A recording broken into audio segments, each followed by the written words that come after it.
Hi there! Welcome to Taboo Historian, where history gets dark, weird, sacred, and sometimes a little unhinged. If you like your stories with stone gods, forbidden cults, cannibal feasts, and a touch of colonial madness, then you're in for a wild ride. Tonight, we travel into a world soaked in blood and built on prophecy, a city where gods walked among mortals, and the sky was a calendar of sacrifice. This is not a sanitized version of the Aztec Empire.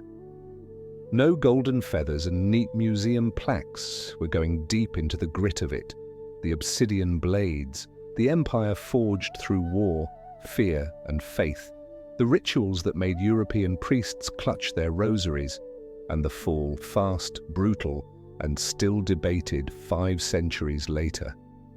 The Aztecs didn't even call themselves Aztecs. That name was slapped on them later by Europeans. They were the Mexica, a Nahua-speaking people who clawed their way from wandering refugees to one of the most powerful civilizations in the Americas. And they did it all in a swamp, on an island, in the middle of a lake, with enemies on every side.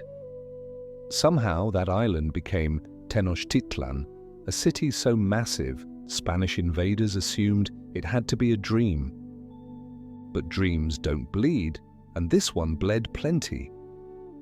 This story isn't about noble savages or evil empires. It's about power, how it's built, how it's mythologized, and how it collapses under the weight of its own obsessions.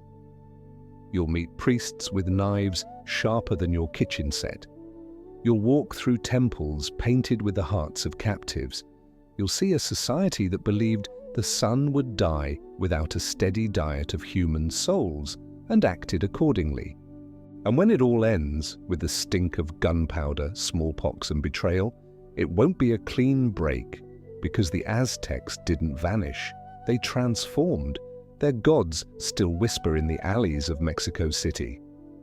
Their rituals still echo behind Catholic altars. And their history? It's still taboo, still tangled, and still beating, like a heart on a sacrificial stone. The story opens long before the slick masonry of Tenochtitlan glinted in the sunrise, back when a small band of Nahuatl-speaking people trudged through the volcanic dust of northern Mexico with more stubbornness than supplies. They carried a reputation that would one day terrify a continent, but for now, they were nobodies, scraping maguey fibers into rope, chewing on roasted agave hearts, and promising their children that the next stretch of desert would finally reveal the homeland their god kept advertising. That god, Huitzilopochtli, was less a gentle shepherd than a drill sergeant with an appetite for cardio. Keep moving, or I'll drink your hearts dry. So they moved. No one wrote down exactly where Aztlan, their legendary point of origin, actually sat. Maybe it was an island in the western seas, maybe a half-remembered city swallowed by reeds, or maybe just a motivational flyer that got wildly out of hand. Whatever the truth, belief in Aztlan functioned like a GPS set to somewhere ahead, and the Mexica, still miles from calling themselves that, followed its phantom arrow across landscapes that looked nothing like paradise. They camped beside alkaline lakes that burned their feet raw.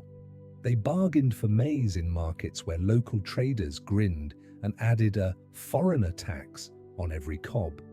When food thinned out, they chased jackrabbits until hearts hammered loud enough for Huitzilopochtli to hear. Years blurred. Elders died and were buried in ground they had sworn was only a rest stop. Oral historians kept the itinerary alive, left at the smoking mountain, right at the canyon that echoes twice, straight toward the 7 caves where the first tribes emerged. The fact that no one agreed on which mountain smoked or which canyon echoed was a minor inconvenience. They had faith, flint knives, and the kind of group stubbornness that turns bad geography into destiny. Their first stab at settling down came near Lake Pátzcuaro. The water shimmered like molten tin under the moon, and reeds were thick enough to weave into sleeping mats. A few families built reed huts, planted beans, and dared to believe they might finally unpack. Then the priests claimed the omens were off by a hair and that Huitzilopochtli was already tapping his foot. So the huts were dismantled, the beans uprooted, and the caravan shuffled on, leaving behind neat rows of abandoned seedbeds to puzzle archaeologists centuries later. Next came Culhuacan, an old Toltec-descended city draped in lineage and politely concealed contempt. The Mexica asked for a patch of real estate. The locals, eyeing these ragged newcomers, offered a marsh no one else wanted. A marsh, the Mexica reasoned, was better than perpetual blisters. They drained it with ditches, dredged mud for farming, and hired themselves out as mercenaries in Culhua wars, earning a grim reputation for tenacity that bordered on suicidal. For a brief, shining moment, they tasted acceptance. Politics ruined it. To cement an alliance, the Mexica sent a young noble to marry a Culhua princess. The princess dutifully arrived, probably dreaming of jewels and ceremonial cocoa. Instead, she landed in the middle of Huitzilopochtli's latest trick. The priests declared she would make an ideal skin suit for the god. When her flayed hide showed up at a diplomatic banquet, worn by a shaman who mistook horror for haute couture, the Culhua court decided this partnership had gone off the rails. Swords unsheathed, the Mexica fled into the night, sticky with guilt and pursued by an army that wanted refunds. Hounded south toward the Valley of Mexico, they squelched into the shallows of Lake Texcoco, where brine stung their ankles and sulfur perfumed the air. Exhausted leaders considered turning back, but the priests, perhaps sensing mutiny, spotted a bald eagle perched on a prickly pear cactus, a writhing snake caught in its beak.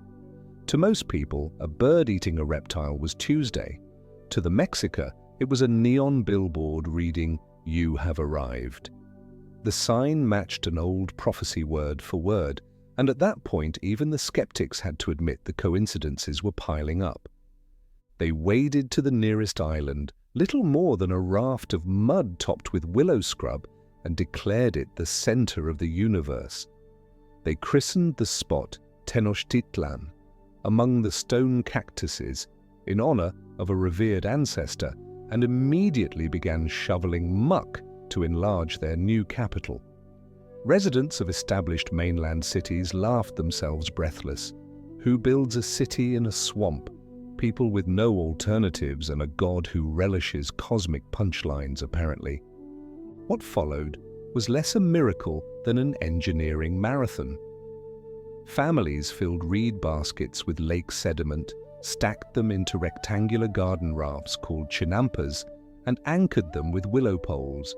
Those rafts sprouted maize, chilies, tomatoes, and amaranth until they knitted together, forming floating neighborhoods connected by canals. Waterways doubled as highways, transporting produce and materials faster than any ox cart could rattle along land. As more baskets sank and fused, the island grew firm enough to support stone temples. Houses of mud brick rose beside canals ribboned with water lilies, and fish traps ensured protein never lagged far behind carbohydrates. The lake both protected and imprisoned them. With enemies circling, they built 3 causeways linking island to mainland, each fitted with wooden bridges that could be yanked up like drawbridges whenever unfriendly banners appeared on the horizon.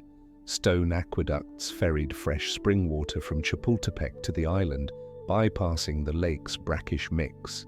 A partial dike split Texcoco in 2, creating a freshwater side for drinking and a saline side for salt extraction. At night, the city floated on its own reflection, torchlight flickering across water until even visiting merchants whispered that the place looked enchanted, if enchantment smelled like fish guts and damp basalt. Population boomed. To feed the appetite for resources and possibly also to keep the military from getting bored, Tenochtitlan struck alliances with Texcoco and Tlacopan, forming the Triple Alliance. Historians sometimes dress this in diplomatic language, but it worked less like the European Union and more like a continent-wide shakedown. Conquered regions sent tribute woven cotton, cacao beans, amber, obsidian blades, rubber balls, live jaguars, bright-plumed quetzal feathers, and, never forget, captives destined for sacrificial duty. Failure to deliver on quota risked sudden visits by Jaguar Knight battalions eager to discuss arrears. Sacrifice was not a grisly footnote, it was the principal equation balancing the cosmos. The Mexica believed the sun, Tonatiuh, was a demanding tenant who required a daily dose of human essence to keep hauling daylight across the sky. Without that payment, darkness would win and reality would hard crash. Practical minds might call it extortion by deity, but to the Mexica it felt like basic physics. Stop fueling the sun, and everyone freezes in eternal midnight, no refunds. Thus, military expansion doubled as a procurement strategy for divine energy. Still, daily life was not a non-stop gore festival. Dawn broke with maize gruel simmering over household fires, the smell of copal resin drifting from doorways. Marketplace plazas rang with haggling, avocado vendors competing for the same buyer, potters chatting through obsidian-toothed smiles, professional orators offering to settle disputes for a small fee. Education was mandatory. Children of commoners learned farming, craft skills, and the laws. Noble offspring tackled astronomy, rhetoric, and a crash course in how not to embarrass the family while wearing feathered headdresses taller than themselves. Penalties for drunkenness could be fatal unless one happened to be old enough to qualify for the senior citizens' may sip pulque loophole. Women balanced the domestic and the commercial. They wove cotton into cloaks so finely textured that Spanish conquistadors later mistook them for silk.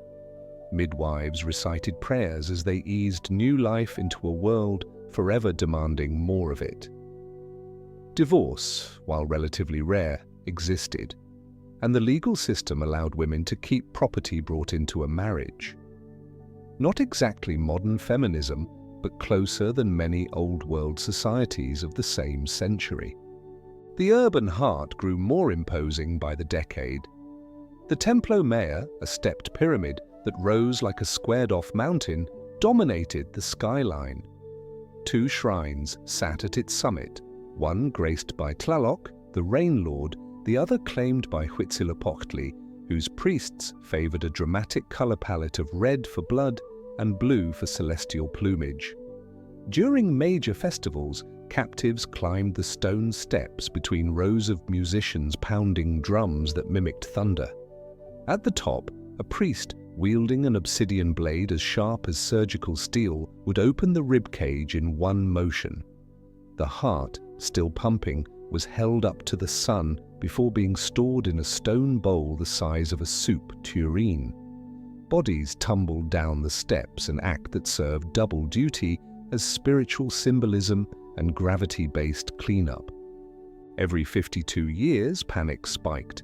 The Mexica tracked time on two interlocking calendars, one solar, one ritual. When both reset on the same day, they feared the sun might refuse to rise unless its subscription was renewed. The new fire ceremony extinguished every hearth in the region. Priests then hiked to a sacred hill, opened the chest of a sacrificial victim, and drilled a fireboard into the cavity until the first spark erupted, igniting a torch that runners sprinted across causeways to relight every home. Picture this: a captive warrior selected to impersonate the god Tezcatlipoca for a year. He receives fine robes, a quartet of wives, and VIP seating at every banquet. One evening, over cacao, a noble leans in and says, "Enjoy dessert. Next month, they'll carve you like the turkey." Gallows humor traveled well in Tenochtitlan. As the empire expanded, so did resentment among those it subjugated. Nowhere was hostility sharper than in Tlaxcala, a confederation that refused incorporation and instead fought ritualized flower wars against the Mexica. Officially, these battles existed for noble combat and sacrificial supply chains. Unofficially, they were a pressure valve, allowing both sides to flex muscle without annihilating future taxpayers. The downside, Tlaxcalan warriors learned Mexica tactics inside out, knowledge that would turn crucial when outsiders with beards, muskets, and smallpox made landfall. But that grim arrival belongs to another chapter. For now, the Mexica stand triumphant, if somewhat paranoid. Omens whisper from temple corridors, a comet streaks across the night sky, an adobe tower burns without flame. A woman's voice cries through the streets, warning of catastrophe. Moctezuma II, newly crowned, alternates between ritual fasting and panic ordering more gold jewelry, as though bling might persuade fate to change the script. The city, meanwhile, keeps building upward, more canals, higher temples, bigger markets, like a gambler doubling down on a winning streak, unaware the house has changed dealers. Lake Texcoco mirrors all of it, stone causeways crawling with porters, chinampas glowing green under midday sun, rookie priests practicing prayers while trying not to faint at the first sight of blood, merchants counting cacao beans that function as currency. Canoes glide past with cargoes of vanilla and copal. Music drifts from neighborhood celebrations honoring Xochipilli, patron of art, games, and handy coincidence, intoxication. Sailors from distant coastal provinces stagger ashore in sensory overload, describing Tenochtitlan as Venice plus dragon myth. Back home, no one believes them. The irony sticks like obsidian under the fingernail. A people once dismissed as swamp squatters have recreated the glory legends claimed their ancestors left behind. In chasing a phantom homeland, they built something arguably greater. Yet the memory of wandering never fully leaves. It lurks beneath polished obsidian mirrors, reminding priests and kings alike that permanence is a joke the universe loves to tell just before flipping the table. Night settles over the valley. Torches flicker along the causeways, their reflections doubling the city's lights across black water. Somewhere in the ceremonial district, a drumbeat signals another offering to sustain the dawn. Across the lake, an owl hoots. The Mexica hear it as a messenger from the underworld, because of course they do. Overhead, unfamiliar constellations rise that will one day be mapped by foreigners whose steel blades shout louder than omens. For the moment, the Mexica Empire hums with certainty, floating on chinampas stitched tight as a quilt, confident that the eagle remains perched, the cactus still rooted, and the prophecy fulfilled. They do not know that destiny is a terrible landlord, always looking for a loophole to raise the rent. It took less than a century for the city in the lake to turn from a refugee camp into the loudest powerhouse in central Mexico. The first major pivot came under the leadership of Itzcoatl, fourth ruler of Tenochtitlan, and veteran of more battles than he had surviving teeth. By the time he stepped onto the throne platform in 1427, the island's chinampas could no longer feed everyone, and the surrounding mainland polities smelled opportunity the way vultures smell carrion. Itzcoatl's solution was not to beg for breathing room, but to smash the existing hierarchy of power and repave it with Mexica bootprints. The target was Azcapotzalco, a city that had bullied the valley for generations. It controlled trade routes, tribute networks, and, most insultingly, tried to dictate Mexica politics through puppet kings. Itzcoatl forged a pact with two other cities tired of being shaken down, Texcoco to the east and Tlacopan to the west. Historians later baptized this coalition the Triple Alliance, but alliance suggests handshakes and polite agendas. In practice, it operated like a cartel. Each member agreed to raid Azcapotzalco, divide the spoils, and never again let any single partner get too big for its feathered britches. The war lasted mere months. Mexica infantry, veteran slingers from Tlacopan, and Texcocan archers converged on Azcapotzalco's walls with a choreography that left little room for heroics, just steady, brutal progress. When the dust settled, the old hegemon's palaces smoldered. Tribute caravans changed direction overnight, now funneling into Tenochtitlan's market squares. To celebrate, Itzcoatl ordered every public monument that mentioned Azcapotzalco's achievements pulverized into road fill. Call it the first large-scale rewrite in the valley's history curriculum. With the bully gone, the three partners formalized their arrangement. Each campaign would allocate tribute, 2/5 to Tenochtitlan, 2/5 to Texcoco, 1/5 to Tlacopan, rotating who ran which campaign so nobody could claim the others owed them a tab. Any city refusing to pay would meet diplomatic envoys first, Obsidian second.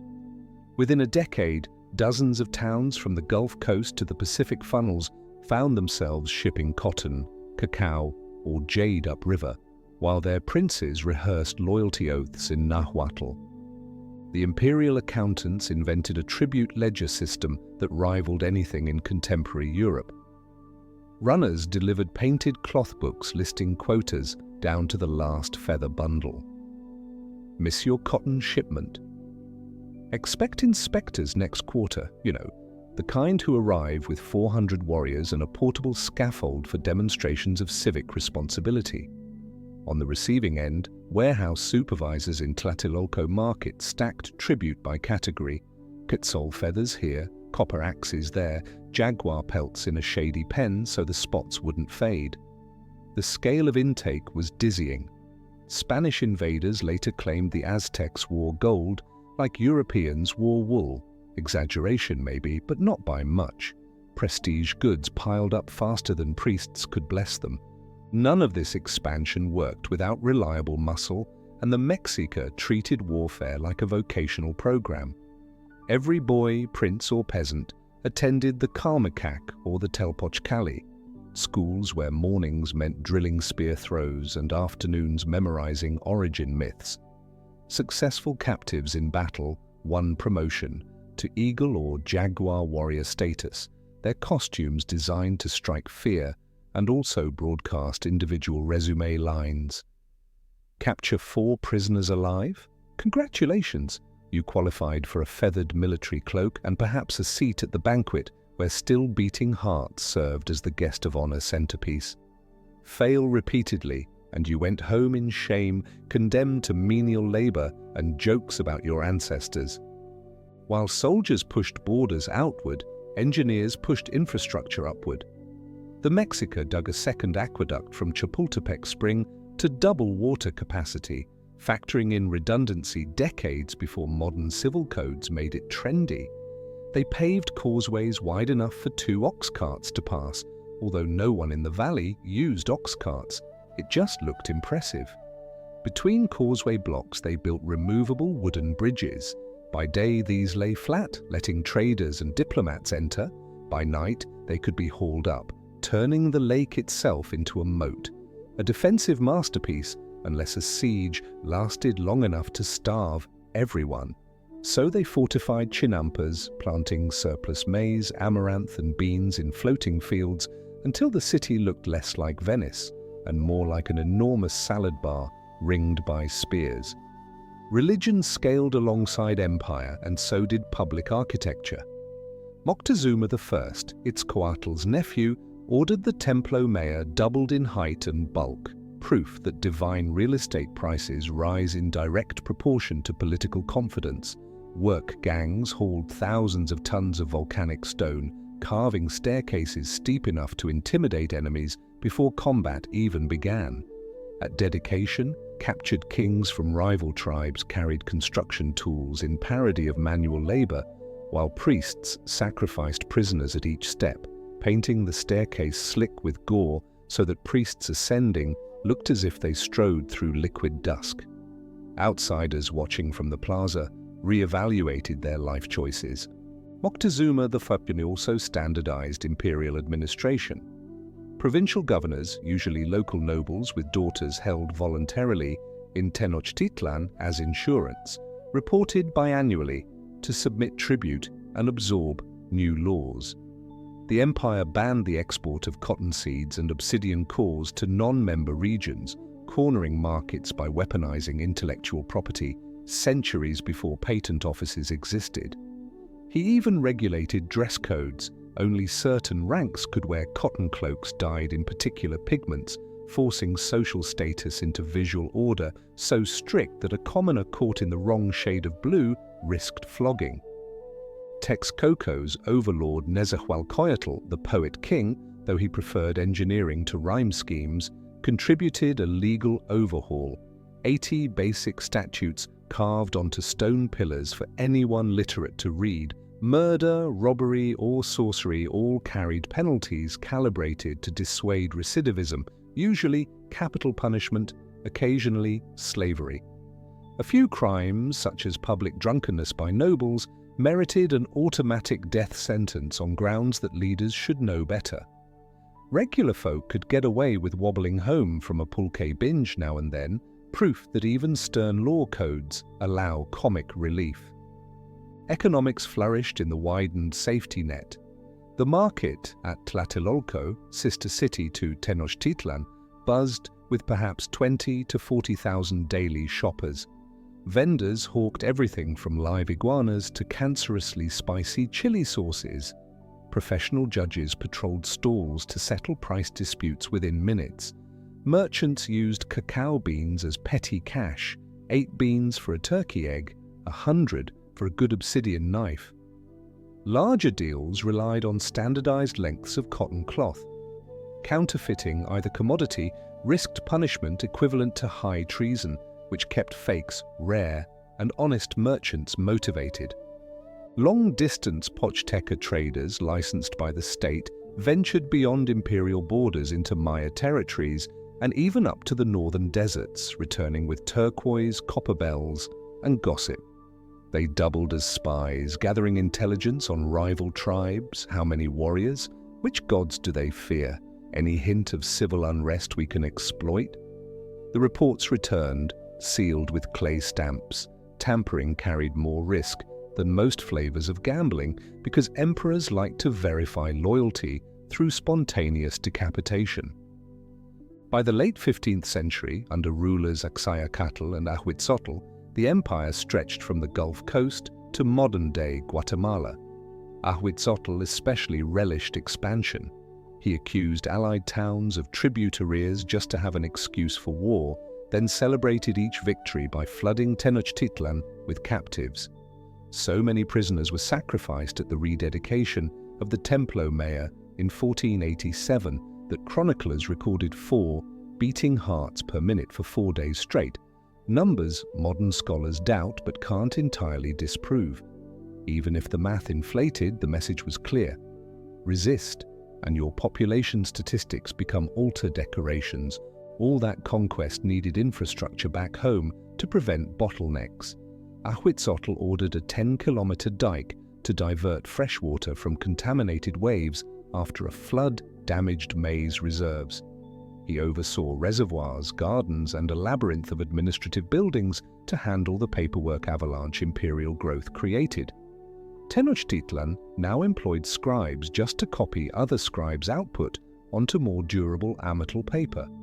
Archivists filed tribute quotas so large a single burned warehouse could send fiscal records into chaos. Small wonder later, Spaniards found rooms packed floor to ceiling with account ledgers instead of secret treasure. Yet the empire's greatest vulnerability was hidden beneath this outward invincibility: resentment. Provinces paid in blood and gold but received little say in policy. Tlaxcala nursed a grudge immortalized in children's bedtime stories. Short version: Sleep tight, kids, at least we're not Aztecs. Highland Otomi, Totonac coastal towns, and renegade Aztec chiefdoms all traded complaints through clandestine emissaries. They bitterly joked that the Mexica treated allies like pulque jars, drain them in celebration, smash them when empty. Inside Tenochtitlan, social inequality hardened. Nobles flaunted houses of stone and plaster, embellished with shell inlays and exotic bird cages. Commoners shared reed-walled huts across narrow canal lanes, their taxes feeding both the temple gods and aristocratic wardrobes. Each military victory flooded markets with loot that mostly filtered up, not down. Even the warrior class began to fracture, decorated captains receiving large estates, raw recruits consigned to Chinampa maintenance. Signs of overreach surfaced. In 1496, a drought decimated maize yields across the valley. The emperor's relief strategy, importing grain from distant provinces, saved many lives but also tripled tribute demands on regions already struggling. Revolts flared in the northwest. The Mexica response was swift and merciless, yet each crackdown consumed manpower that could have guarded distant borders. Scholars later compared it to plugging a leaking dam with soldiers' bodies. Foreign rumors reached court. Sailors had sighted towering wooden beasts with cloth wings on coastlines farther south. These floating mountains fired thunder from tubes and carried disease demons unseen by Nahua diviners. Moctezuma II, ascending to power in 1502, took such rumors seriously. He reorganized tax protocols, stocked arsenals, performed more self-bloodletting than any predecessor, and sent prophets to scan omens. A comet's blaze was recorded, a flaming temple spire collapsed in lightning, an albino deer wandered the marketplace. Clergy packaged these events as cosmic feedback, and the emperor spiraled into cautious dread. But suspense about outsiders had yet to disrupt the ordinary grind of empire. Tribute caravans still clogged causeways, war captains still sharpened obsidian for next season's campaign, and priests still scheduled festivals with the efficiency of bureaucrats managing parade permits. The valley vibrated with the sound of drums, markets haggled under hummingbird banners, and boatmen timed deliveries according to the pulse of temple bells. From the shore, Tenochtitlan displayed all the confidence of perpetual ascent. The reflection on Lake Texcoco shimmered like a second world, a backup copy in case the gods needed quick restoration. For most citizens, everyday life remained a balance of hard work, controlled leisure, and omnipresent ritual. Artisans carved serpentine stone into masks with wide, staring eyes. Flower poets recited verses comparing love to smoke that slips through fingers. Farmers rose before dawn, guided by a lunar calendar that paired planting cycles with feast days and fasting intervals. Even humor survived beneath imperial gravitas. Street performers mocked aristocrats by exaggerating their mincing walks. Crowds roared until a guard frowned, and the jokes veered towards safer targets like drunken monkeys. Across the empire, local rulers strutted at court wearing Mexica-approved regalia, speaking forced Nahuatl alongside their native tongues. Some bought peace by sending their sons to Tenochtitlan schools, hostages disguised as honor students. Others plotted alliances in shadow, reasoning that any force capable of toppling the Triple Alliance would view them as valuable partners. The Mexica suspected but sometimes dismissed these whispers. After all, who could challenge an empire able to field tens of thousands of disciplined warriors on short notice? Still, Moctezuma's reign marked a turning point, not because the structure cracked, but because its steward lost faith in perfect stability. He fortified the city, yet hesitated to push new conquests, aware that each addition to the map added strain to the supply chain. He expanded the cult of Huitzilopochtli, yet called for more elaborate purification rites, as if trying to bribe the cosmos to forgive past excesses. Courtiers noticed the emperor spent increasing hours consulting seers instead of commanding councils, and some whispered he had grown tired of triumph. In the provinces, military recruiters found conscription numbers dipping. Young men weighed the glory of battle against the odds of ending up on a sacrificial stone in someone else's ceremony, a fate increasingly likely as rival states adopted their own tribute sacrifice cycles. The recycling of terror lost novelty. Fear economies eventually face inflation like any other currency. Some elders grumbled that the empire's scholars spent too much time chronicling past victories and not enough repairing aqueducts. When an earthquake rattled the valley in 1511, cracks split several causeways. Repairs lagged because the imperial treasury had diverted stoneworkers to building Moctezuma's elaborate private zoo, complete with jaguars that cost more to feed than 2 small towns. Priorities were showing their seams. Yet none of these stress fractures were visible to merchants sailing toward the city with holds full of vanilla and turtle shells. They saw only grandeur, colonnaded plazas bursting with color, orderly rows of government warehouses and priestly processions scarlet against the morning haze. They heard orations that painted empire as eternal.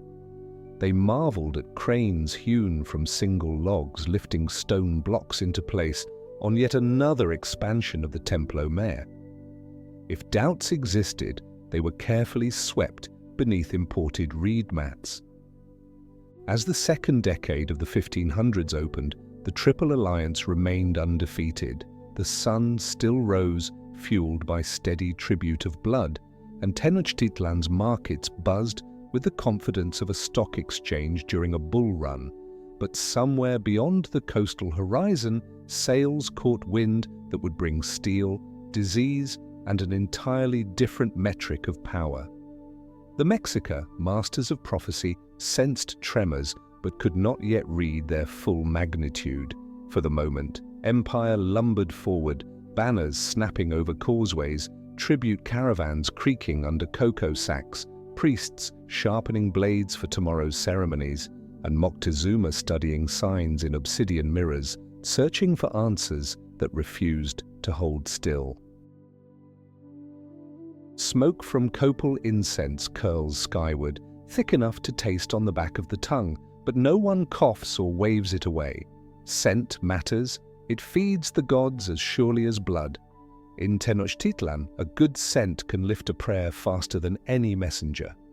A bad scent, well, that's what sacrificial fires are for. Slaughter masks stifle sweat and fear, beads of obsidian glitter around eye holes, and down in the temple courtyard, thousands of onlookers wait, as calm as if this were a market day. They understand the choreography. Priests will climb, hearts will be cut, drums will pound. If the timing is right, the sun will feel appreciated enough to haul itself up tomorrow. If the timing is wrong, the universe slips into a blackout. Nobody survives. In most cities, a festival might involve juggling. Here, the stakes run higher. Religion for the Mexica is not a weekend hobby. It is public works, national security, and life support rolled into one system of obligations. Their gods are busy creatures.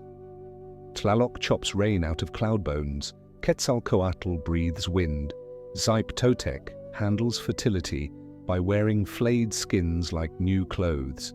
Mictlantecutli oversees the long queue of the dead. Above them all, Huitzilopochtli runs the daylight shift, muscling the sun across the heavens while still finding time to shout orders at his chosen people. Every god wants payment, and the accepted currency is human vitality, hearts, blood, breath, pain. A worship service, therefore, is equal parts finance and theatre. Miss enough installments and cosmic foreclosure is immediate. That logic sits at the center of the Templo Mayor. Twin staircases, one leading to Tlaloc's blue-trimmed shrine, the other to Huitzilopochtli's red domain. Building it once was not enough. Every generation enlarged the structure, wrapping fresh stone around old cores the way a tree gains rings. The latest expansion towers over the plaza, casting a morning shadow long enough to sweep across canal traffic and still touch the first rows in the marketplace. Vendors measure sunrise by watching that shadow slide off their stalls. Children learn arithmetic by counting its steps. 114 from plaza floor to the pair of altars on top. They could recite the figure between bites of tamale because someday many of them will climb those steps, if they're lucky as priests or unlucky as offerings. Inside the Kalmakak school, future priests do not just memorize chants, they practice hand skills with bitter precision, how to sever a rib cage in one motion, how to stretch skin for drums, how to paint glyphs that tell who died, for which god, and under which moon. Mistakes cost face, so apprentices carve fruit first, then dogs, then draft prisoners who have spent months fattened on turkey and amaranth to keep the sacrifice aesthetically pleasing. A scrawny offering reflects badly on everyone involved. Nobody wants a god judging them for poor presentation. Sacrifice is public, but preparation often happens behind lintel curtains. Not even nobles may cross. The victim, called the Ixiptla, is scrubbed, perfumed, and dressed to resemble the god he is about to feed. Sometimes he lives a whole year in borrowed luxury, given wives, stage-managed parties, guards who double as minders to prevent escape. A man destined to portray Tezcatlipoca carries a bone flute and walks the streets, blessing children he passes. Women step aside with mixed pity and admiration. Everyone can do the math. The nicer the clothes, the nearer the knife. Festival calendars overlap like interlocking gears.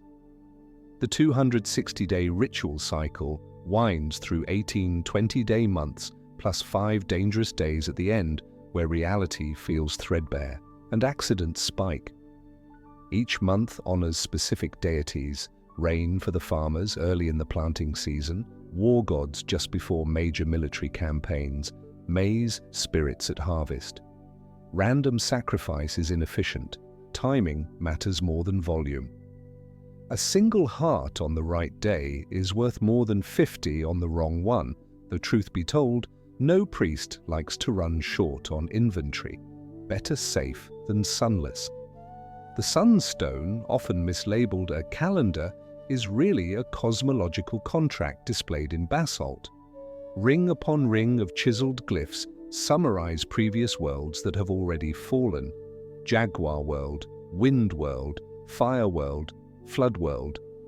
In the center, Tonatia stares out with the expression of someone expecting a tip. His tongue is an obsidian blade. He clutches human hearts in both hands. Around him, the day signs roll like gear teeth. People crowd the plaza just to read that face. If the stone monster looks satisfied, they walk away lighter. If someone imagines they glimpse disappointment chiseled into that stare, rumor runs faster than maize prices. Not all offerings end atop the main pyramid. Some victims are drowned in sacred springs, others are shot full of arrows until their blood waters the earth like rain. A few have their skin peeled so priests can dance in it, a grotesque imitation of seeds sprouting new husks. Outsiders later call these acts barbaric, ignoring their own fondness for burning heretics or hanging thieves. At least the Mexica admit the process is unpleasant. They simply decide unpleasantness is part of the contract. Humor slips in where it can. During Tlacaxi-Pejulistli, the flaying of men month, children dare each other to poke the dead skins drying on racks. One prankster once tugged so hard, the skin cap tore and fell like a deflated hat. A priest chased him 3 blocks while onlookers placed casual wagers. The runaway escaped flogging only by claiming the god, Saiptotec, appreciated jokes. The priest, unwilling to gamble spiritual backlash, let him go with a warning: next time make the god laugh, not the courtyard crowd. Beneath all ritual runs a coherent cosmology. The universe is fragile, balanced on blades. The 4 directions and the 13 heavens spin like gears, each powered by blood. Human beings are both beneficiaries and expendable fuses. Victims are not chosen at random. Captives from enemy states make ideal payments, doubling as propaganda that proves conquest pleases the divine. Yet criminals, debtors, and those born under unlucky day signs can wind up ticketed for ceremonies closer to home. A family forced to surrender a child may comfort itself by arguing that at least their son bought another sunrise for the neighborhood. Women participate beyond the role of grieving mothers. Midwives collect umbilical blood, mixing it with powdered incense, then drop the blend into brazier fires during birth prayers. Daughters weave cloaks later presented to priests to wipe sacrificial blades. Elder priestesses guard temple precincts and store ritually cleaned bones in orderly rows. Some oversee the nightly vigil fires that circle the Templo Mayor, ensuring no stray spark breaks the purity of darkness before dawn ceremonies. When talks turn technical, priests describe the heart as the tonali, the seat of warmth and divine energy. Smoke pouring from a freshly cut chest proves that warmth leaving the body to feed the sun. The brain, they admit, sits mostly idle, a cooling organ. If someone tells you pre-Columbian surgeons valued brain tissue, they are selling revisionism. A Mexica surgeon would reach for the chest every time. Upstairs was just storage. Periodic house cleaning reaches cosmic scale every 52 years during the new fire ceremony.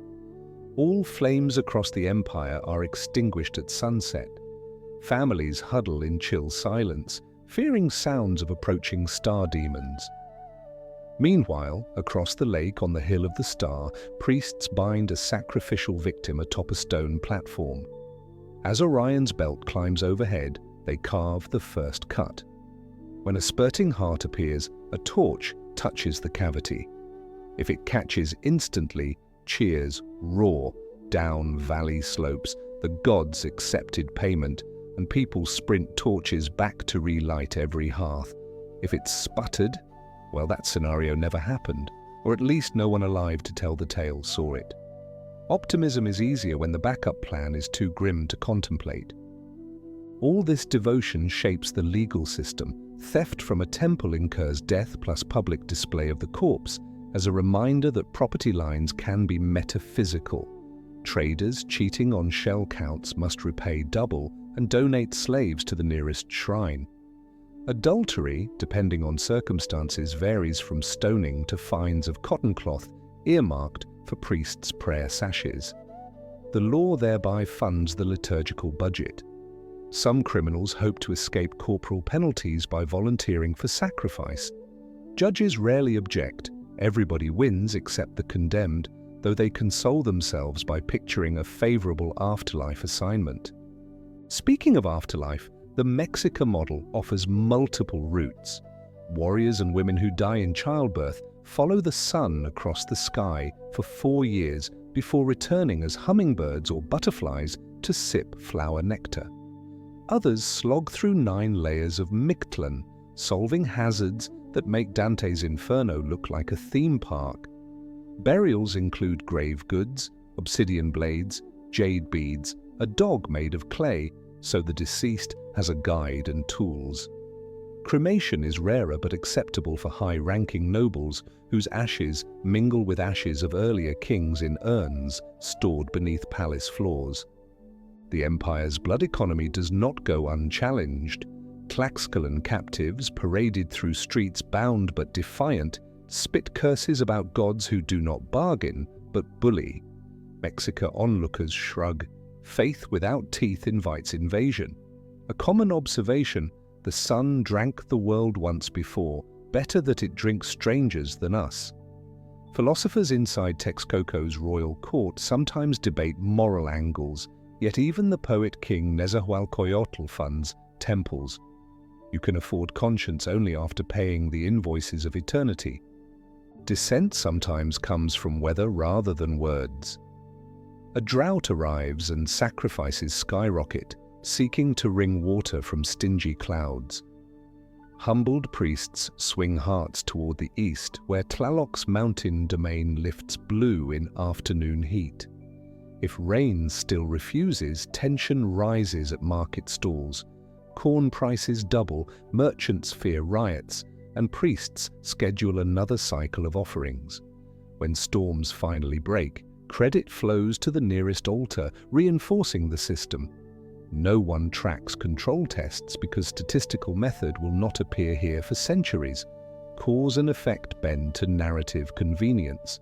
Spanish chroniclers later dwell on sacrificial gore to justify conquest, omitting how many hours they spent in church services asking their own god to bless violent campaigns. But numbers remain mind-bending. Conservative estimates suggest 20,000 ceremonial deaths per year across the empire, peaks hitting perhaps twice that during large dedications. Some modern academics propose lower counts, others argue the empire's manpower could sustain them easily. Either way, the scale dwarfs most contemporary European punishment rituals, which comforts exactly nobody laid on the altars. Artists convert devotion into stone and pigment. Sculptors carve serpents with human rib cages inside gaping maws. Muralists paint flayed gods in bright reds and yellows that survive centuries of damp. Jewelers string turquoise mosaic masks whose eye sockets once held seashell inlay. When priests wore them, the gaze looked permanently surprised, as if even the god was impressed by the spectacle. Yet daily life remains weirdly mundane between ceremonies. Fishermen joke about priests who can't swim.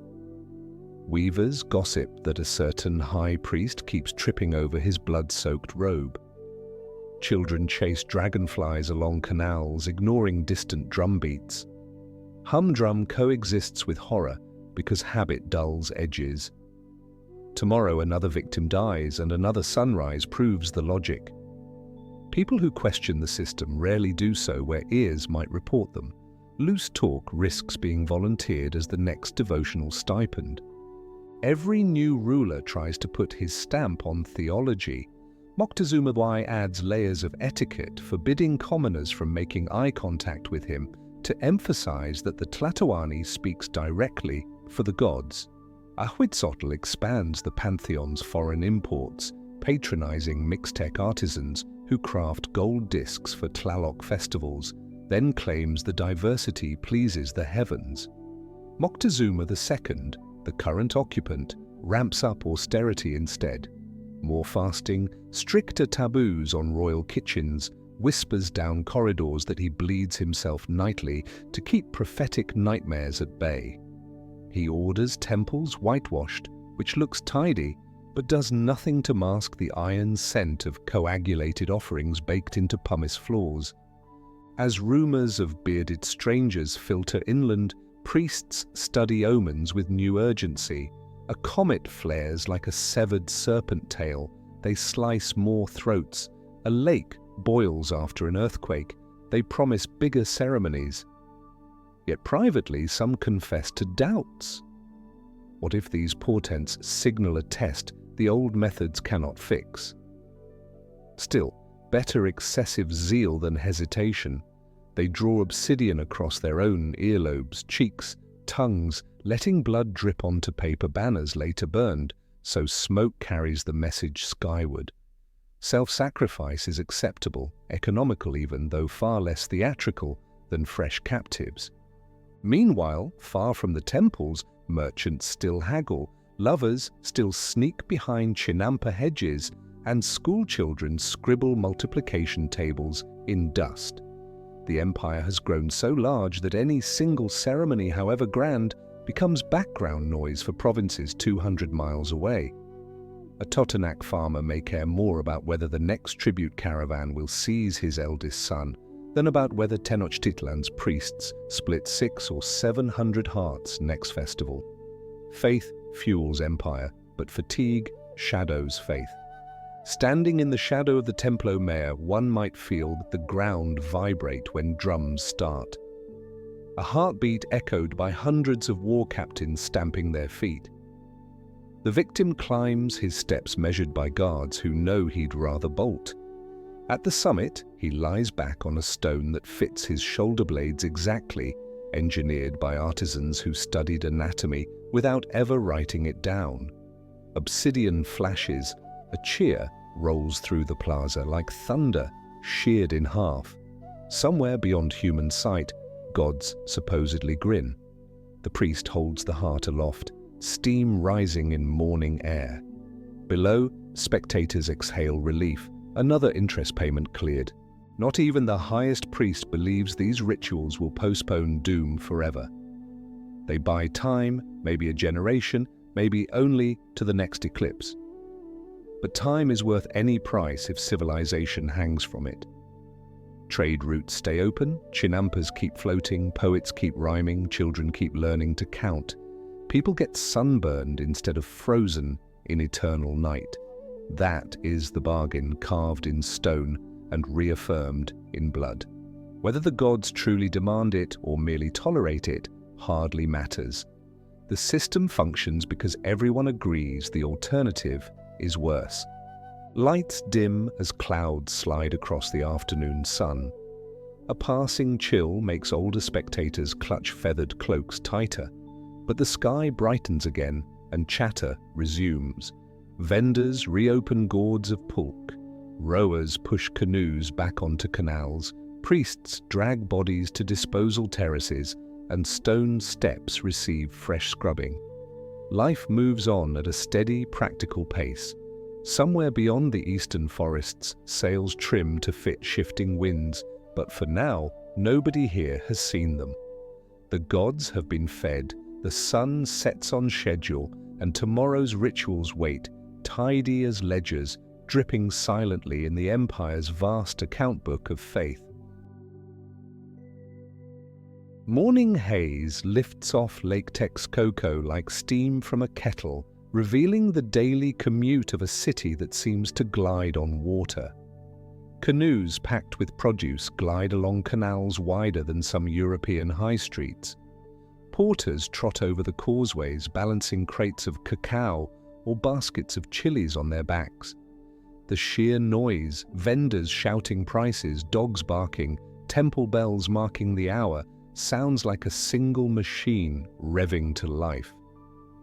For outsiders, the noise feels chaotic. For people who call Tenochtitlan home, it means the city is breathing properly. Neighborhoods are organized around Calpulli, extended family wards that pool land, share a temple, and enforce their own tiny bylaws. Before dawn, farmers push off from chinampas, rectangular plots latticed together from mud and willow roots, to deliver maize, squash, and amaranth toward the main markets. The chinampa system works so well that peasants joke you can harvest breakfast, lunch, and dinner off the same floating field in one season, provided you don't mind getting your sandals stuck in the muck twice a day. By mid-morning, the biggest show in town is the market at Tlatelolco on the island's northern half. A Spanish chronicler will soon compare it to Seville's trade fair, but multiply the head count by 10. No need for exaggeration. 20 to 40,000 buyers and sellers jam the plaza on ordinary days. On festival eves, the crowd doubles. Sections are laid out with military precision, salt cellars along the southern wall, fruit dealers near the east gate, feather merchants showing plumes so iridescent they make parrots jealous. Official assessors stroll the aisles in feathered cloaks, checking weights, settling quarrels, and issuing on-the-spot fines. Currency varies by scale: cacao beans for small purchases, cotton cloth for bulk orders, and carved quills of gold dust for merchants who dislike jingling pockets. Counterfeiters occasionally try to stuff cacao shells with dirt. Punishments range from public shaming and head shaving to a one-way trip to the sacrificial lineup, depending on how creative the criminal decided to be. Behind every stall hums a supply chain. Pochteca, state-licensed long-distance traders, leave the capital in small caravans to the Gulf Coast, the Oaxaca valleys, even Maya ports hundreds of miles away. They return with jaguar pelts, copper bells, vanilla pods, and more valuable than any spice, gossip. Which frontier lord is unhappy with tribute rates, where a drought has scorched storehouses, which river crossings are suddenly full of armed men? Part spy, part truck driver, the Pochteca perform an intelligence service the army couldn't replicate without doubling its payroll. Back in the Calpulli, life ticks by according to an unspoken timetable. Women grind maize on stone metates at dawn, turning it into masa for tortillas and tamales. Children carry water jugs from communal cisterns or help weed the kitchen plots behind plastered adobe walls. Boys aged 15 will soon enroll in one of two schools.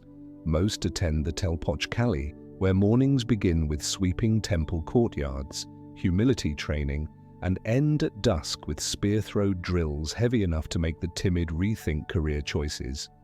Sons of nobles enter the Kalmakak, a sort of militant prep school attached to the main temples. Their syllabus mixes astronomy, rhetoric, and courses in advanced diplomacy, though the final exam is still a battlefield.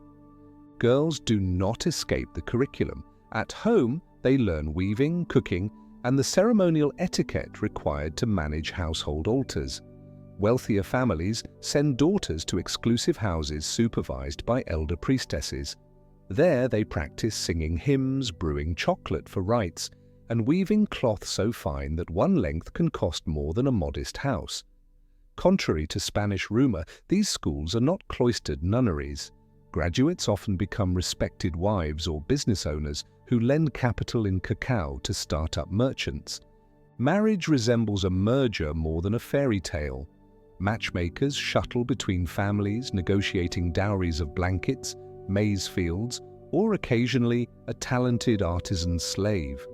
Commoners tend toward monogamy. Nobles treat polygamy as a networking strategy, securing allies one ceremony at a time. On the wedding day, a professional soothsayer checks both parties' birth signs against the cosmic calendar, just to ensure the union won't spawn bad weather.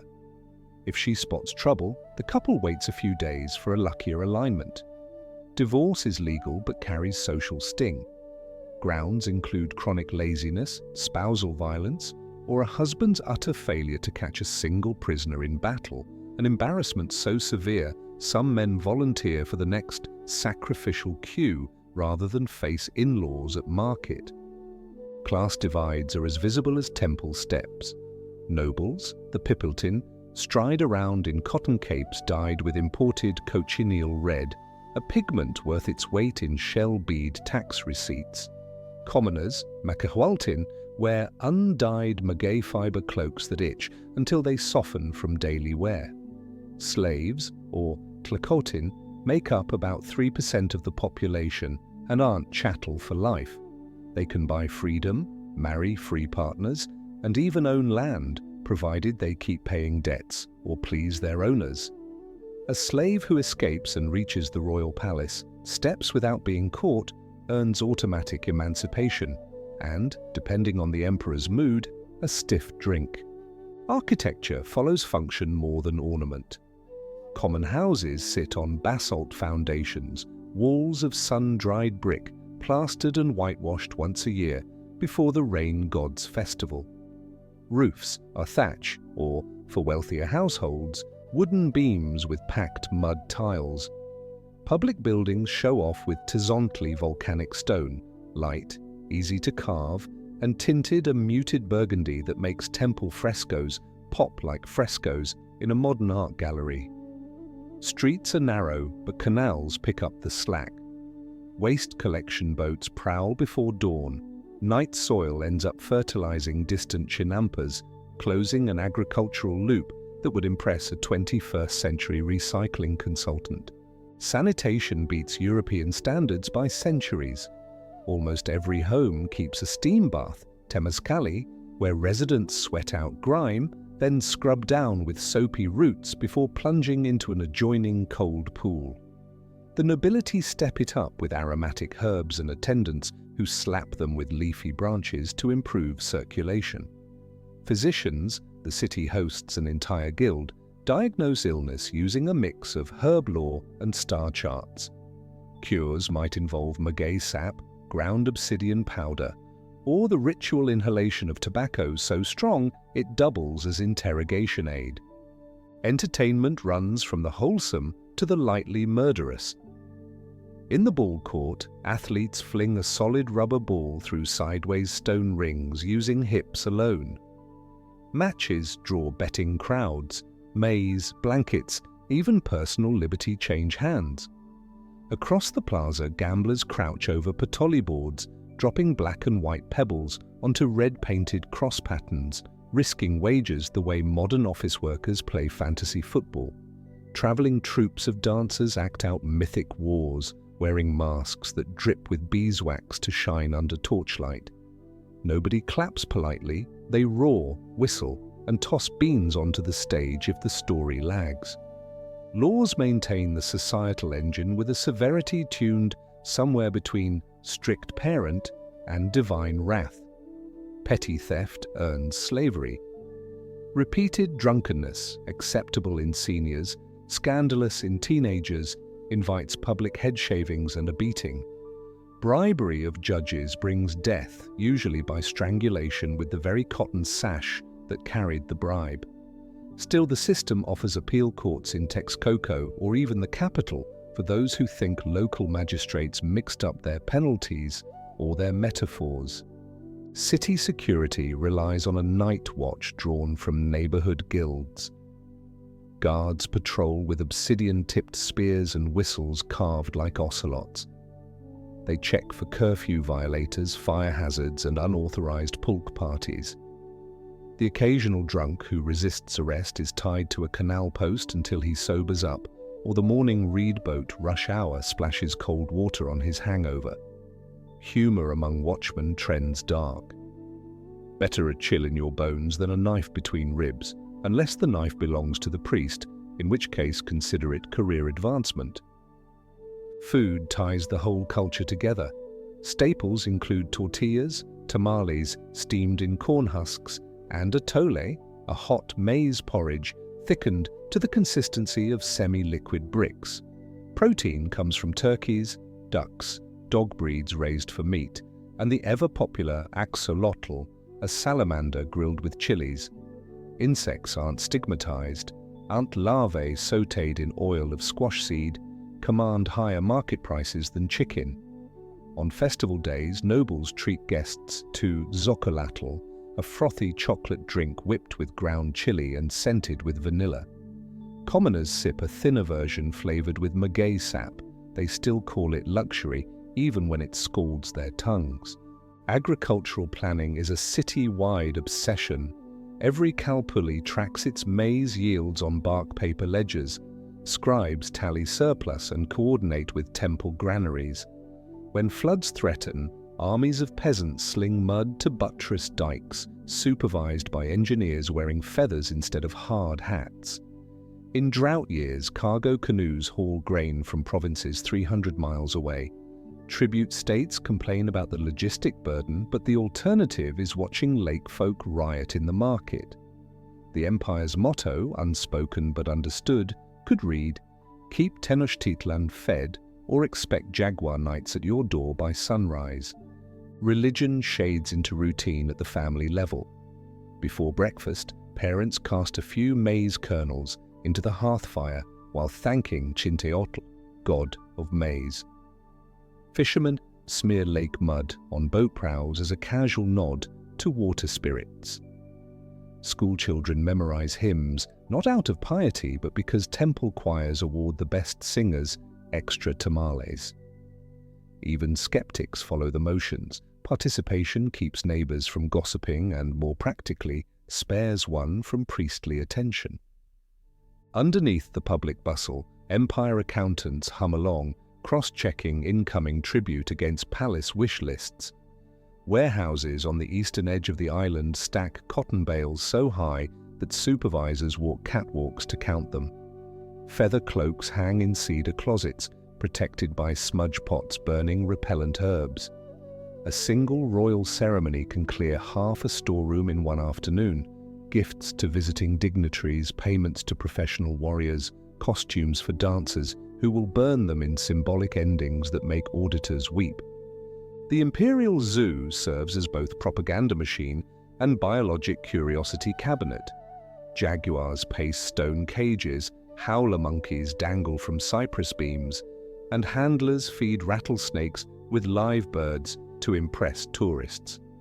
Moctezuma II strolls the menagerie in embroidered sandals, quizzing keepers on feeding schedules and occasionally passing judgment on which puma looks most regal for an upcoming festival.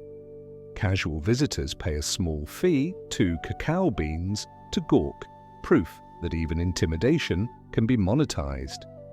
Communication across the capital relies on runners or peinani stationed at intervals along causeways and raised roads radiating from the island like spokes. Each runner carries a carved baton and a verbal message. Upon arrival, he repeats the message verbatim before handing off the baton to the next sprinter. Express dispatches from Veracruz reach imperial courtiers in a day and a half, faster than many modern postal systems will manage until railways arrive. If the news involves famine or rebellion, the emperor can order grain shipments or troop deployments before dawn breaks a second time on the problem. Despite evident wealth, cracks appear to the keen observer. Inflation creeps into cacao prices when harvests dip, forcing merchants to accept cotton cloth at inconvenient exchange rates. Some commoners complain that nobles commandeer prime chinampa plots for private flower gardens. In Kalmakak classrooms, a few restless sons of generals whisper that endless war loses glamour when every province with decent farmland already pays tribute. Boiled down, the city's prosperity depends on motion of canoes, of tribute caravans, of hearts on temple steps. If any of those arteries clog, everything else starves. Yet, on most evenings, the skyline still looks unbeatable. As the sun drops behind the western Sierra, light catches the twin shrines of the Templo Mayor, painting them blood orange before darkness swallows their profiles. Musicians strike conch shells to announce the last marketplace bargains. Families sit on rooftops eating squash blossom stew while gossip sifts the day's events. Somewhere a priest lights the first torch for night ceremonies, and the scent of copal rolls across rooftops like the city's lullaby. For thousands, tomorrow will be another round of weaving, farming, bargaining, rowing, drilling, studying, and laughing at jokes about Tlaxcalan's taste in feather hats. From a distance, Tenochtitlan glows like an ember in the lake. Every canal a mirrored tongue of fire, every causeway a glowing thread leading toward that ember's heart. It is easy to believe the energy will burn forever. But energy needs fuel. The empire's appetite grows monthly, tribute lists lengthen, and rumors drift in on merchant caravans. Foreigners have landed on the coast with weapons that speak thunder and diseases that don't ask for permission. For the moment, those murmurs sit on the edge of conversation, traded like improbable stories that can wait until the next drink of pulque. The city keeps rowing, buying, selling, praying, and sleeping, certain that sunrise will honor the schedule printed in stone and blood. The first report reached Tenochtitlan as a curiosity. Men with metal skin had stepped onto the Gulf shore. They rowed deer the size of small boats, carried sticks that spat smoke, and brought dogs trained to tear throats. Couriers repeated the message so often that even a careful emperor had to stop pretending it was rumor. Moctezuma sent emissaries south with bead necklaces, feather cloaks, and a polite suggestion that the newcomers keep moving. The strangers, Spaniards under Hernán Cortés, accepted the gifts, took notes on local geography, and advanced anyway. They had a tidy list of motives, gold, souls, and a claim that their king ruled every shore he reached. They also had luck. Within days they stumbled into Totonac towns, still smarting from Mexica tax collectors. The Totonac chiefs were happy to offer guides, porters, and a running inventory of every provincial grievance. Cortés traveled light but thought fast. He burned most of his ships at Veracruz to kill desertion hopes, rebranded himself as the crown's lawful agent, and experimented with diplomacy by kidnapping the local Mexica tax officers. When the Totonac chief suggested human sacrifice to celebrate, he objected on moral grounds, but happily accepted their captives for sword practice. Word of his advance ran ahead of him. Small villages greeted the column with cocoa and alarm. Some tried to block roads with brushwood walls, but steel blades handled wood better than obsidian. Spanish matchlock guns were slow and inaccurate, yet the noise alone scattered men used to arrows and clubs. Horses did the rest. A charging cavalry knot looked like a living siege tower and sounded like thunder on stone. Moctezuma sent more envoys. They offered larger gifts, discs of hammered gold, carved obsidian mirrors, feather headdresses taller than a man.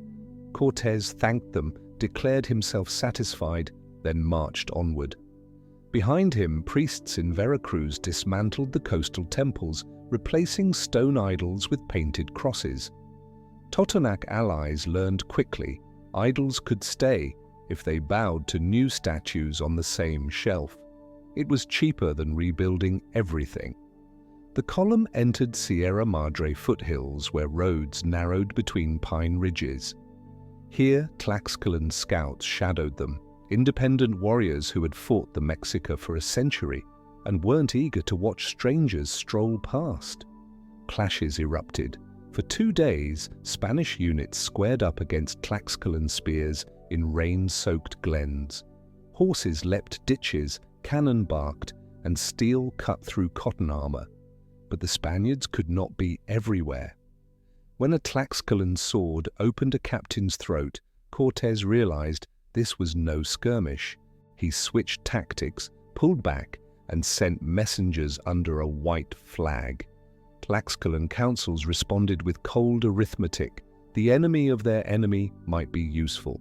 They invited Cortés into their main city, fed his men turkey and maize beer, and asked how soon he planned to break Tenochtitlan. Cortés didn't flinch. He promised fast results and endless trade. Tlaxcalan leaders weighed the odds, steel and horses on one side, decades of tribute demands on the other, and shook hands. Overnight, the Spaniards' army tripled. Indigenous bearers loaded cannon parts on their backs and sang jokes about Mexica tax clerks while climbing mountain passes. Winter rains faded. The column descended into valleys where roads turned from dust to flagstone. Flower war battlegrounds lay silent, watched by vultures bored with peace. At Cholula, a religious hub allied to Tenochtitlan, priests hosted the travelers with cautious smiles. Cortés sensed a trap. Rumors claimed the Mexica was sending a punitive force. Whether the threat was real or imagined matters less than what came next. The Spaniards sealed the city gates, signaled their allies, and launched a preemptive massacre. Streets echoed with screams and timber crack, temples burned, and bodies piled beyond count. Survivors fled to spread panic. The gleam of Mexica invincibility dulled. Towns along the road now welcomed the column, hoping to avoid Cholula's fate. Moctezuma ordered daily omens read. A comet tracked the sky. Water in a temple pool boiled without heat. A two-headed reptile was caught near the market. Courtiers whispered that strangers might be divine envoys or demons answering side doors in prophecy. The emperor chose caution. He invited Cortés into Tenochtitlan, perhaps betting that hospitality could neutralize danger or buy time. Late autumn 1519, the column crossed the southern causeway. Spanish accounts describe stupefaction, canals busier than Venice, markets larger than anything in Europe, temples painted bright with lime wash and blood. Moctezuma met Cortés on a causeway, flanked by nobles in feather cloaks. Gifts exchanged again. The emperor housed the guests in Axayacatl's old palace, assigned cooks and posted guards who reported every move. For 10 days, formalities masked tension. Spaniards mapped streets, eyed gold ornaments, and sniffed at sacrificial smoke curling from the Templo Mayor. Tlaxcalan allies muttered that they hadn't marched this far to watch courtesies. Cortés made his move after hearing of a coastal garrison wiped out by Mexica troops. He led armed men into the royal court, seized Moctezuma, and escorted him to the Spaniards' quarters for his safety. The city woke to shock. An emperor behind foreign walls was unthinkable. Yet Moctezuma ordered calm. He addressed crowds from a balcony, claiming he remained free.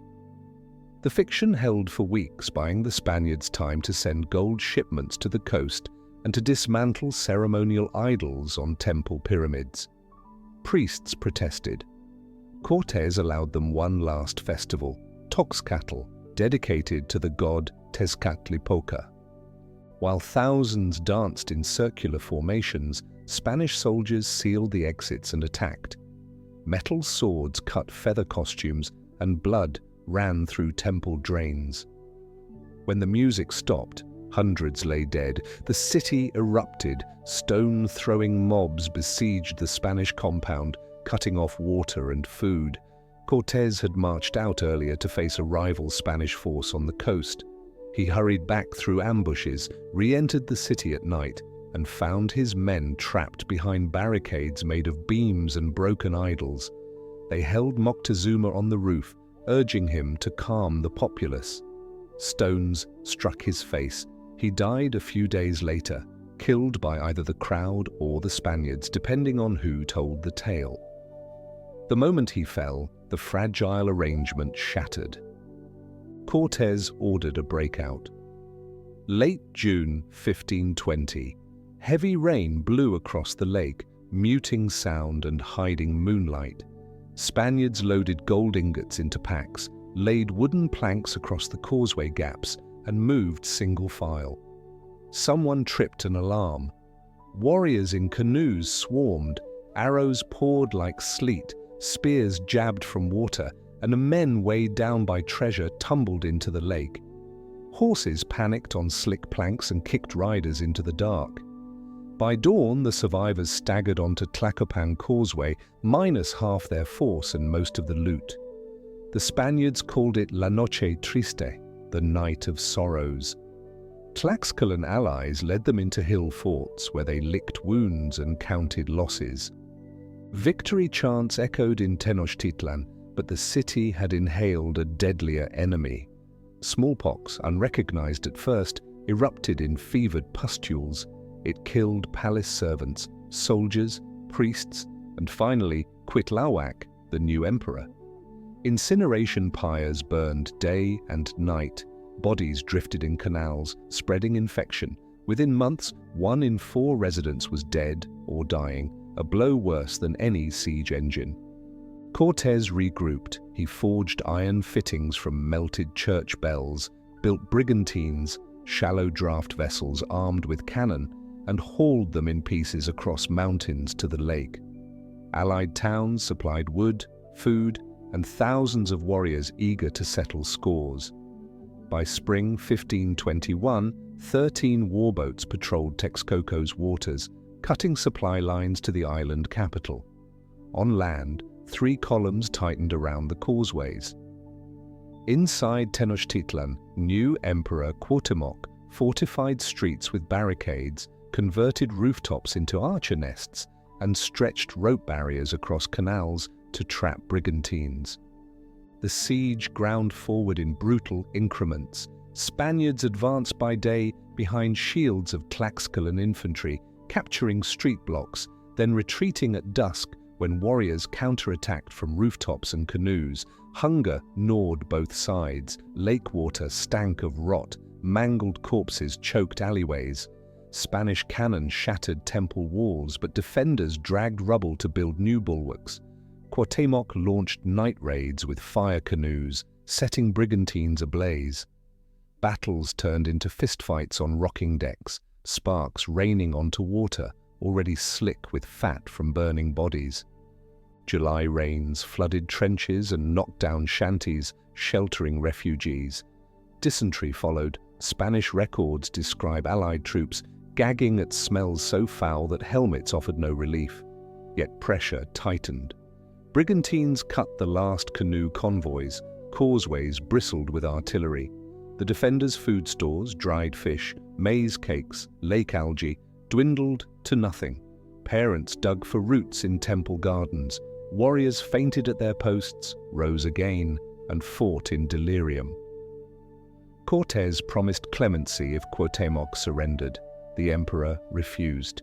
He recalled ancient prophecy: the sun survived only through defiance. Better to die feeding it than to crawl under foreign gods. Mid-August, a brigantine intercepted a canoe trying to slip through torches at night. Inside sat Cuauhtémoc, exhausted, an obsidian dagger hidden in his tunic. Spaniards hauled him aboard. Cortés accepted the surrender with courtesy and ordered the emperor safe, at least for the moment. Dawn showed Tenochtitlan collapsed. Roof beams smoldered over canals clogged with corpses. Temples stood blackened. Streets were silent, except for the whine of flies. Survivors emerged hollow-eyed, their fine cotton cloaks reduced to rags. Spaniards and allies picked through rubble for loot. Any gold left was pried from statue sockets. Bodies were tossed into the lake or burned in pits when the stench became unbearable. Cortés moved into Moctezuma's ruined palace and announced a new name: Mexico City. He appointed administrators, seized tribute records, and began parceling land to conquistadors. Churches rose on temple foundations using the same stones. Priests sprinkled holy water where sacrificial blood had flowed. Surviving nobles were baptized or enslaved. Cuauhtémoc endured torture, accused of hiding treasure, then was hanged during a later expedition. Smallpox flared again, joined by measles and typhus. Within a generation, the valley's population fell from hundreds of thousands to a fraction of that number. Chinampas lay untended, canals silted. Spanish draftsmen redrew streets in a grid. Markets reopened under new tax rules. Silver from distant mines replaced cacao beans as currency. Yet echoes lingered. Nahua scribes wrote histories on European paper, recording conquests and old songs side by side. Farmers still asked Tlaloc for rain when priests weren't listening. Women embroidered hummingbirds on baptism gowns. In back rooms of converted temples, midwives whispered the names of old gods to newborns so they would never be forgotten. Even in defeat, the Mexica refused silence. Their language filled colonial courts, their cuisine flavored Spanish stews, and their stories survived long enough for future generations to reclaim them. The city rose again, but every stone carried a memory of the night. Thunder spoke Spanish, and the lake turned red. The siege ended, but the city did not vanish. Once the smoke cleared, surviving Mexica families moved back onto the island and tried to put roofs over their heads. They reused fallen temple stones, patched walls with mud, and scoured the canals for anything still edible. Spanish officials inspected every neighborhood, counting residents and recording their craft skills. The empire of tribute became a colony of labor quotas. Work parties dragged timber from distant forests, rebuilt causeways to fit wheeled carts, and filled some canals to make straight streets for horses. Other canals stayed open. They were too useful for moving bricks and bread. The new rulers called the place Mexico City, a name that kept the old language even as it enforced new laws. The crown in distant Spain wanted taxes, not ruins, so city planners mixed Spanish masonry with local know-how. Churches replaced temples, but the foundation stones stayed where they had always been. Builders raised the cathedral on the exact axis of the Templo Mayor. When parishioners knelt, they prayed above buried serpent carvings no one bothered to remove.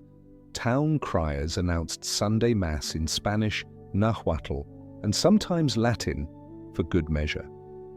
Inside workshops, carpenters carved saints out of cedar and slipped old rain god designs onto the robes. No one complained. Spanish buyers liked the detail work, and the priests could not police every chisel stroke. Disease stalked the valley in waves. Smallpox, measles, typhus, and influenza each cut the population again and again. Labor drafts shrank, so officials began importing workers from surrounding provinces. The mix of languages grew. Nahuatl stayed dominant in the markets because it was already the trade tongue, and newcomers needed a common code. Over time, Spanish loanwords seeped into it. Caballo for horse, moneda for coin, carne for beef. People mixed terms without ceremony, the way they mixed maize dough with wheat flour when government bakeries insisted on European bread. Silver mines in Zacatecas and Guanajuato pulled able-bodied men north. Recruiters promised wages and salted pork. They delivered lung damage and company scrip. Some miners sent money home, fueling small brick houses along the shore of the shrinking lake. Others never returned. The city continued to sink under its own weight. Spaniards ordered dike repairs and drainage trenches, but floods still hit in the rainy season. When water rose waist-high in the Plaza Mayor in 1629, officials debated abandoning the capital. Instead, they raised street levels a meter, built more drains, and told residents to keep bailing. Rural resistance never stopped. In the eastern mountains, Nahua villages hid fugitive slaves and refused church tithes. In the west, Purepecha rebels attacked mule trains that carried royal silver.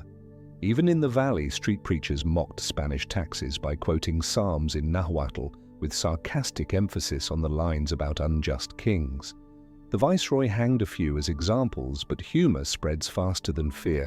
Once people have little to lose, education became a battleground. Franciscan friars opened grammar schools to teach Latin and Christian doctrine. They also documented Nahua songs, hoping to control them by translation. Students learned to read their own tongue in Roman letters, then copied legal petitions better than any clerk imported from Seville. Indigenous councils used that literacy to sue Spanish landlords over water rights and pasture boundaries. Colonial courts often stalled or ruled against them, but each lawsuit set a precedent. The conquered were still legal persons who could clog a docket. By the late 1700s, a new elite of mixed ancestry, Creoles, complained that Spain treated them like junior partners. They read Enlightenment pamphlets smuggled through the port of Veracruz and whispered about natural rights. Indigenous towns watched the dispute with caution. When Father Miguel Hidalgo rang his church bell in 1810 and called for independence, Nahua militias joined if promises of land reform looked credible. Others waited. After a decade of war, the rebels won. A crown fell, a republic rose, and old tributary districts became municipal wards. Independence speeches praised the glories of the Aztec past, while avoiding mention of the tribute system or human sacrifice. The new nation wanted heroic ancestors, not complicated ones. Archaeology entered the scene in the 19th century. Engineers digging for a drainage tunnel hit basalt sculptures. Scholars brushed off dirt and declared them evidence of a great pre-Hispanic civilization worthy of national pride. The government founded the National Museum to house the finds. Schoolbooks taught children that they were inheritors of both Spanish and Aztec traditions, welded into something uniquely Mexican. Street vendors sold miniature sunstones cast in plaster. Tourists bought them, unaware most of the originals were still under living neighborhoods, too costly to exhume. The lake continued to shrink as drainage works expanded. By 1900, only a few brackish pools remained. Chinampa farmers switched to truck gardens or moved to wage labor in textile mills. The city spread across the old lake bed in a sprawl of plaster houses, tram lines, and eventually cars. During the Revolution of 1910, Zapatista slogans promised land and liberty in a language that mixed Spanish verbs with Nahua cadence. When the dust settled, the new constitution granted communal lands, ejidos, to indigenous villages, at least on paper. Real enforcement depended on local politics, bribes, and whether foreign oil companies wanted a drilling site nearby. In the 1930s, the government launched indigenismo campaigns, murals of feather-helmeted warriors painted by Diego Rivera, school lessons on Aztec math, radio plays about Moctezuma's court. Critics argued it was window dressing while rural schools lacked roofs. Yet the imagery stuck. Workers marched on May Day beneath banners of eagle warriors, not Spanish conquistadors. City planners named new avenues after Tlaloc and Quetzalcoatl. Nahuatl speakers still filled the markets, but the pressure of television and urban jobs pushed many to raise children in Spanish. By the 1970s, linguists warned the language was sliding toward decline. Activists responded with community classes, dual-language textbooks, and FM stations broadcasting morning news in Nahuatl alongside ranchera music. The campaign kept the language alive in pockets, especially in the mountains and in barrios where recent migrants clustered. Excavation near the cathedral in 1978 changed public perception again. Electrical workers hit a massive stone disc carved with the dismembered lunar goddess Coyolxauhqui. Archaeologists convinced the city to fund a major dig. Over 10 years, they uncovered one corner of the Templo Mayor, along with offerings, jade masks, coral from the Caribbean, obsidian knives wrapped in jaguar skin. Tour guides led school groups past the trench and pointed at layers of construction like slices in a history cake. Visitors stared at the skyline, cathedral spires, colonial balconies, office towers, and understood for the first time how deep the foundations ran. In classrooms, teachers now faced a revised curriculum. They no longer told students that the Spaniards saved natives from savage rights. They covered alliances, epidemics, and the politics of tribute. Some parents complained that the lessons stirred resentment. Students countered that knowing the record built respect, not anger. Statistical charts replaced legends, estimates of pre-conquest population, mortality graphs after smallpox, crop yields on chinampas compared to dry land maize. Tourism surged in the 1990s. Foreigners lined up to see the reconstructed temple precinct and bought T-shirts showing an eagle on a cactus devouring a snake. The old omen now serves as the national coat of arms. Vendors also sold plastic calendars claiming 2012 marked the end of the world. That idea came from a Maya inscription, not Mexica, but marketing trumps accuracy when sales are brisk. Elder guides rolled their eyes and explained that the date merely closed a cycle. The planet failed to end on schedule, proving them right and keeping souvenir stalls open. Modern city life crowds every layer. Office workers eat lunch in plazas where skull racks once stood. Commuters ride the metro line that tunnels under colonial arches and pre-Hispanic trash pits. Street musicians play marimba next to statues of unknown poets carved 600 years ago. On Day of the Dead, families build altars with marigolds, sugar skulls, and photographs of relatives. They also add clay figurines of Aztec gods because no rule forbids a mixed guest list. The border between Catholic ritual and older traditions stays porous. A priest may bless a procession that includes dancers wearing conch shells on their ankles and hummingbird feathers in their hair. Political activists invoke Aztec history in debates over water rights and housing. They argue that colonial drainage stole the lake and modern construction continues the theft. Environmental groups press City Hall to restore wetlands in Xochimilco, the last Chinampa zone still afloat. On weekends, volunteers clear trash from canals and plant ahuejote willows to anchor new islands. Tourists ride colorful trajineras while guides recite the story of the old city that once shone on the water. Conservationists admit the project won't resurrect Tenochtitlan, but it proves that traditional methods still grow lettuce with less pesticide than industrial farms. Digital media spreads the narrative further. Online databases host facsimiles of 16th century codices. Users zoom in on glyphs, compare shades of cochineal dye, and annotate them in comment sections.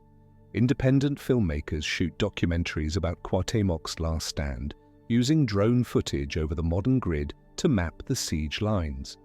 Some Nahua communities produce podcasts in their own language, discussing local politics and reciting pre-conquest poetry. The internet reduces gatekeeping. What once lived in university archives now loads on a phone in a rural village. Debates over human sacrifice remain. Scholars weigh archaeological counts against Spanish exaggeration. Television hosts seek scandal. Academics argue margins of error. Descendants of the Mexica point out that Europe held witch trials and public executions in the same era. Museums try to present context without apology. One exhibit pairs sacrificial knives with medieval torture devices to show violence as a universal, not a cultural singularity. Visitors leave uneasy, which the curators consider a success. National holidays keep blending symbols. Independence Day parades feature cavalry in colonial uniforms followed by dancers in feathered shields. School bands play the national anthem, then switch to drum patterns lifted from documented temple rhythms. No one sees contradiction. Layers are normal. A family can trace one branch to Spain, another to a Chinampa farmer, and a third to an Otomi grandmother from the north. They celebrate all of it with mole and rice, tamales and flan, tequila shots and pulque sips. Every few years, city archaeologists find another temple fragment when a new subway entrance is dug. Construction pauses, students volunteer to catalogue pottery shards, and newspapers print diagrams of where the piece fits in the invisible puzzle beneath the pavement. Commuters complain about delays, then take photos of the trench on their phones. Some recognize the pattern: discovery, documentation, incorporation. The city never stops building on itself. Legal recognition of indigenous rights advances in steps. The 2003 law protects native languages. Municipal offices post bilingual signs. Courts allow testimony in Nahuatl with certified interpreters. Funding still lags and bureaucratic hurdles frustrate applicants, but the framework exists. Activists lobby for more. They quote lines from colonial court cases to show that documentation began 5 centuries ago. Officials groan but take notes. CIMIFO, the National Forensic Service, occasionally extracts DNA from old skeletons to study disease history. Results confirm what oral stories long claimed. Modern residents carry genes from both conquerors and conquered. Pandemics reshape the genome as much as politics reshape the map. Medical researchers share data at conferences, social commentators add footnotes about survival. At night, the Zocalo fills with food carts. Steam rises from corn on the cob, coated in lime and chili. Teenagers practice skateboard tricks near the flagpole. Elders sell photocopies of colonial maps to tourists. Floodlights illuminate the cathedral facade and cast long shadows over the exposed ruins of the Templo Mayor beside it. A metal railing separates pedestrian traffic from the dig, but you can lean on it and stare down at carved serpent heads 30 feet below street level. Cars pass, horns blare, and subway trains rumble beneath the stones. The layers hum together. Somewhere in a darkened apartment, a student edits a video essay about indigenous identity using public domain images of the Coyolxauhqui stone and clips from a protest demanding clean water for Chinampa farmers. She overlays narration in plain Spanish and inserts a joke about Moctezuma's revenge, the tourist cliché for stomach trouble. Humor helps the algorithm. She schedules the upload for midnight, when viewers are most likely to scroll. In the morning, the link spreads through group chats. Another layer added. The echo of the old drums still pulses, but it mixes with traffic, club music, and the buzz of neon signs. The sun rises over a city anchored by volcanoes and stitched by fault lines. It lights the cathedral spires first, then the office towers, and finally the exposed edges of temple stairs where red pigment once glistened. People step onto sidewalks, check their phones, and head to work. Some commute on packed buses built on causeways that replaced canals. Others row tourist boats through the last floating gardens. All of them move through a map drawn by centuries of collapse, rebuild, and adaptation. Tenochtitlan ended, yet it never stops resurfacing. The empire fell, but its measurements guide today's street grid, its language fills everyday slang, its gods appear in murals, and its history fuels debates about power and memory. Modern Mexico lives on top of and inside the layers left behind. The story does not close, it continues, paced by excavation schedules, school curricula, environmental projects, court rulings, and personal searches for identity. Each discovery, stone disc, burial mound, forgotten manuscript, extends the conversation. The past stays present, waiting beneath concrete for the next shovel, or loading under a cursor for the next click, reminding anyone who listens that nothing buried remains silent for long. That's the last page for tonight. Let the noise of empire fade, shut your eyes, and give the mind a chance to file it all away. Sleep easy, we'll dig up more forbidden history next time.